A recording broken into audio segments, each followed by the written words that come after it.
Take a look at a trade that we took today. Already up $259 in the account. I'm gonna go ahead and start the video right now. If you look at the 2-minute chart, we're in a downtrend, but we've kind of based out. So we're gonna take a long position as this breaks over this pivot. As you notice, it automatically put my stop in 10 points, which puts me right below this pivot right here. And it gives me a target of 20 points. But this trade is not going to go 20 points. I'm actually looking to get just back up to this red line, which is the previous low of day.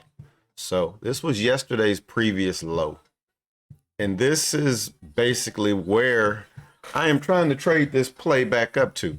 So you now see that I have moved my stop just below that line. Let's see what it does. The broken red line is the 60 simple moving average on the tick chart. And this is a 200 tick chart that I'm trading. So I am looking for this 60 to act as support and to hold this trade up until it gets up there. And then I expect it to possibly get rejected. And boom, target hit. We're now up $329. Time to reset and look for another trade.